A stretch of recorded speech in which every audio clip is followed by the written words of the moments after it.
Gabriel Lal, GHK Lal on Kaieteur Radio 99.1 and 99.5 FM. It's Monday, April 25th. Welcome to the National Outlook. We're in the last week of April, and it seems that April did fly by before we could take stock. All of the programs this week will come from last Friday's Kaieteur newspaper. And we start out today. Experts mock Guyana's wild approval rate of ExxonMobil's projects. And we have a lovely photograph of the Canadian lawyer, very intimately involved in this, Miss Alison Redford, Queen's Counsel, former Premier of Alberta, Canada. Whenever Miss Redford is involved in anything in this country, you can't get anything positive. Let me say that right off the bat. Miss Redford was a premier in Alberta province in Canada, and she fell into disfavor because of some things that were black marks against her name. She should not be here helping us with Payara, and even if we didn't know enough then, we certainly knew enough later to not have her involved in the Yellowtail review. We're talking about two projects, Payara and the Yellowtail reviews, which are going to cost this country $19 billion. That's a B, as I like to say, $19 billion US.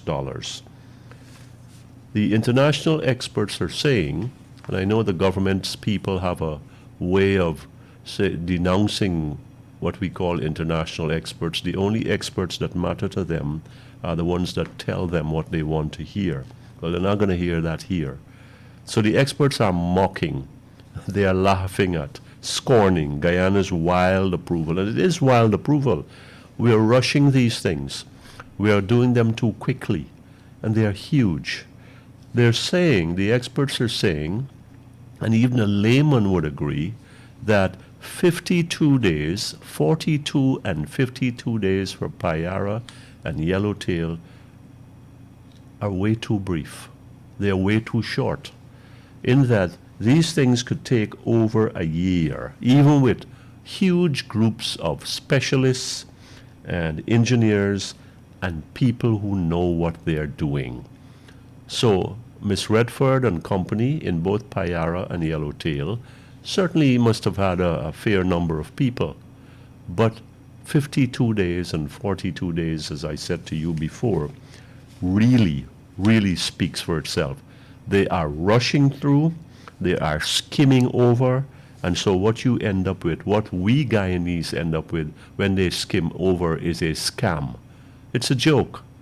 They're going through the motions and they have a rubber stamp in their hand and saying, reviewed and approved, reviewed and approved, reviewed and approved, and that's what we get. So I think this is what you get when you have tainted people. And let's make no bones about this. Miss Redford represents taint, given what the reports are, not denied, of what occurred with her under her watch in Canada involving herself. Tainted people give you tainted results. And so we have that, which is why the PPP government, which a great number of Guyanese support, have to hide these reports. The Payara report, the review of Payara, the review of Yellowtail. They have to hide them. We need to know about these things because we are paying for them. So, and we'll be responsible for paying back the debt. So therefore, we need to see the reports, we need to get the right people doing them, and we need for them to go through this with what we call a fine-tooth comb, painstakingly, expertly, and very, very wisely. I don't think we've had that, which is why these reports have to be hidden, which is why leaders are ducking all over the place. I'm GHK Lal on Kaieteur Radio 99.1 and 99.5 FM. Thank you for listening to the National Outlook.